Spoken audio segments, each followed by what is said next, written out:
Thursday ngayon! Okay, naligo tayo ngayon at medyo nag-ayos-ayos ng konti kasi special day ni Mama. Ayan, tayo ay 56 minutes away, 51 miles, which is siguro mga 80 kilometers, no? More or less. I-google nyo na lang. Pero medyo malayo-layo. Kasi ganun talaga dito sa Houston. Medyo malaki yung buong Houston na area. Hindi lang yung Houston proper, yung city mismo, pero yung surrounding cities as well. Tinatawag na lang naming Houston lahat kasi mas simple.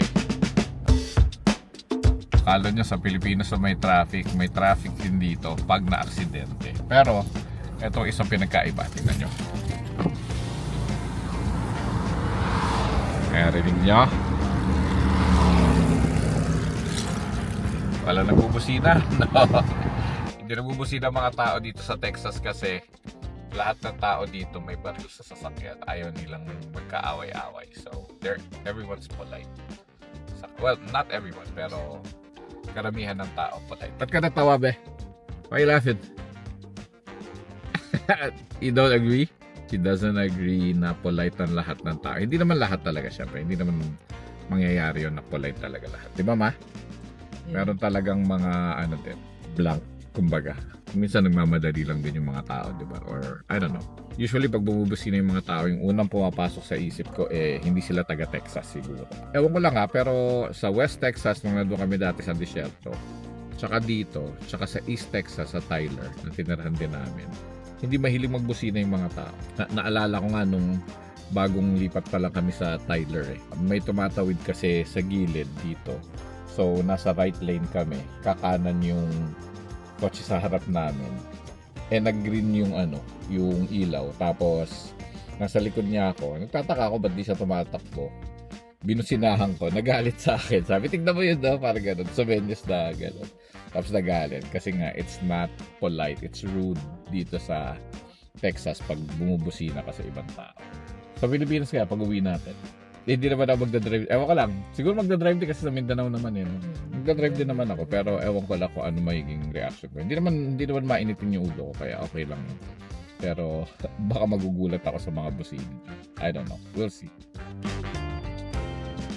Ngayon, Mother's Day. So, ang gagawin natin ay ipapasyal natin si Madam dito. Magla-lunch muna tayo kasi lahat kami gutom na. Tapos ng lunch, gagala ng konti. Sama kayo sa amin para makita nyo kung ano yung mga weekends tsaka celebration namin dito sa Texas. Super simple lang naman. Hindi naman kami mag-arbo mag-outing. Kasi magastos dito eh. Pero ayun, gala-gala tayo ng konti.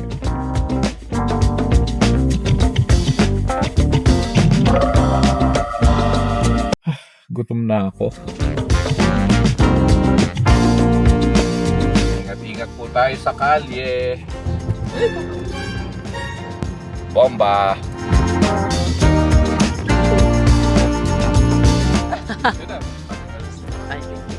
Drop mo ma. Oh, nakalakas ka rin? You're matching. These two are matching. Oh,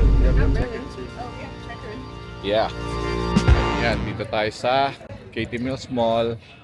Dito tayo kakain sa Cheesecake Factory.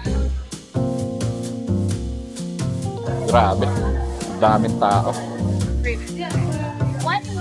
Punong-puno.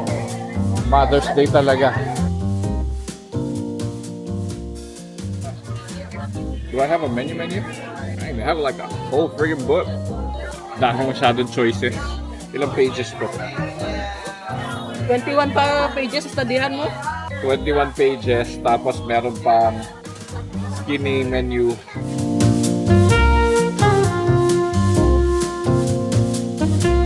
So, Cheesecake Factory siya. So, pagkatapos kumain, kailangan may cheesecake, di ba? Tingnan nyo naman ang calories ng mga cheesecake nila.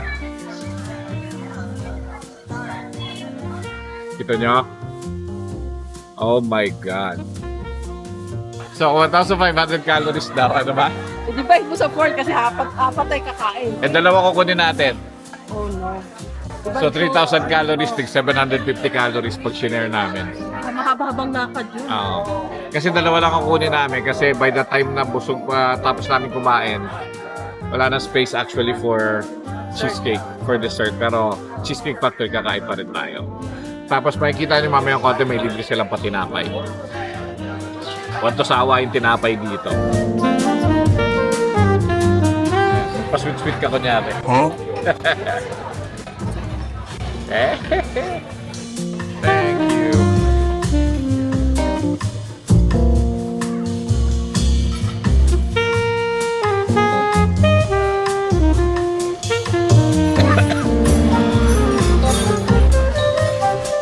Itong drink ko, Arnold Palmer, half Texas sweet tea, tsaka half lemonade.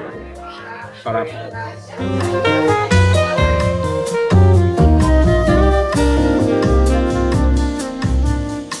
Tabla-tabla muna.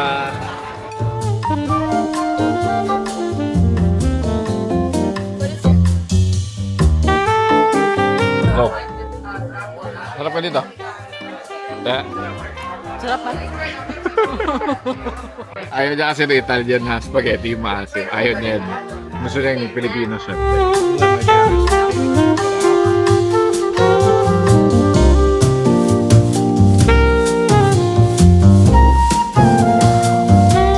Katas lang. Sapi pa. Mag-sharon yan na tayo. Hindi uwi na lang daw. Mag-sharon yan. Tawag ka. Sarap niyan. Balutin mo ako. Handwriting on this pen. I know, I was about to say. Can you see that? Hindi ganyan na handwriting ko. Bakit? Dahil sa volcano. Alright, tara let's go. Hold up number 1 done. Sunod na hold up na naman.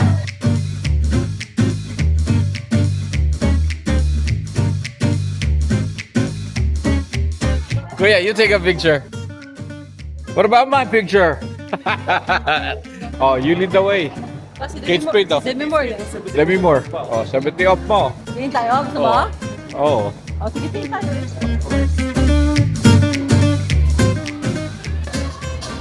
Bakit sa clearance naman? Ano? Bakit itip? Ito, black oh, parang maganda. Parang, ayan, maganda.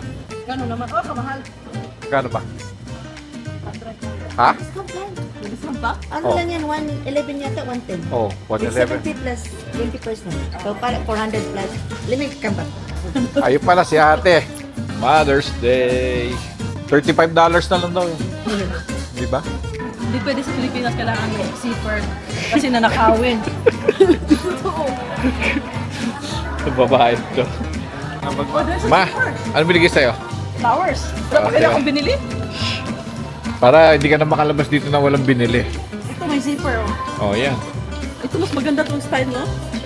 Yeah, maganda. Pero hindi mo naman kailangan, ba't ma-folder ang problema mo? Kasi pag aalis tayo, kailangan natin magdala ng mga document.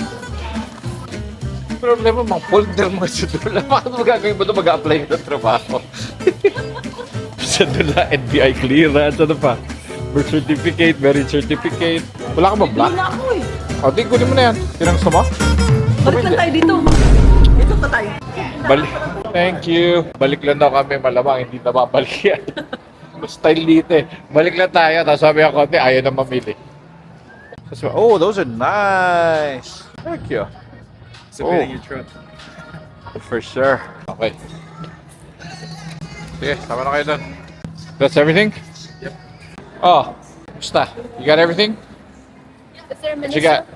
The best sana nakatubag sila mga ano te, mga low maintenance. So nila sa Primark, which is a parang murang brand dito. So okay lang. Kahit nakadalawang bag pero mura naman lang. Mura siya pero maganda ko yun, no? Yeah.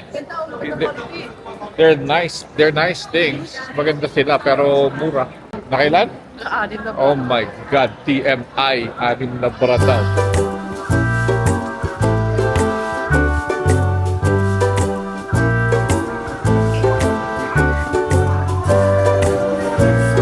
Init nga. Okay. So, etong isang choosy.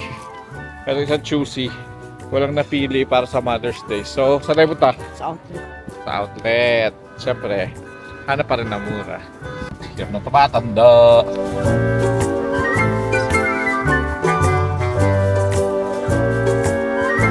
Okay, round 2.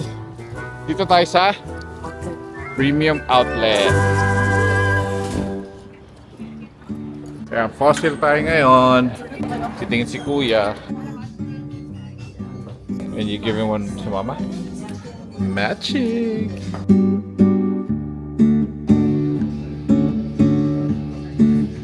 Gusto mo ng black? May lalagyan ka pa ng mga papeles na ewan ko bakit obsessed ka sa papeles. Kasi dapat nakakita talaga pa. Kuya, tinan mo talaga. Mas may pwede tubig. Dito to. Tubig sa ano ba? Ito, mga laptop. Pwede to. May laptop ako eh. Ciao! Yung MacBook mo. Sa'yo na yun. Mas Mother's maganda Day to. na ba? Mas maganda naman to. Mas gusto ko to. Yan na. Ay, salamat. Mission accomplished. Ma. Ayan. Ayan, ayan. Okay na? Yeah. And happy birthday. Mother's Day. Salay. See, may terno. You got a purse for our baon. At pakita mo anong regalo sa'yo. Ayan. Galing kay Rain. Saan galing kay Kuya? Black din. Sira isipan? Hindi, maraming laman to. Wala lang. Zipper pouch lang. Tapos, fossil. Yun, no? Kaya, kasi si Anne, hindi siya mahilig sa mga tatak na mamahalin. Gusto niya yung quality. Fossil, hindi naman ganun kamahal dito. Sa Pilipinas, I don't know. Tingnan niyo naman yung quality niyan. Diba? Hindi yung siya parang malambot na ano. Oo. Kasi merong mga parang fake leather or kahit leather na masyadong malambot, di ba? Yung outer layer ng leather nagbabalat after a while. Kaya itong wallet na, pakita mo yung wallet na binigay ko sa'yo. Dati pa nung teacher pa ako. Ako tagal ako, 2017. 2017, ayan no. Ayan, Gamit na mga gamit bago. yan, araw-araw. Mga bago pa rin, wala pang tama. Wala pang nagpipil. Alright, so na nagtatapos yung mission natin, mission accomplished. Nabila natin si Mama ng regalo sa Mother's Day na ipasyal natin siya hanggang sa susunod. Subscribe!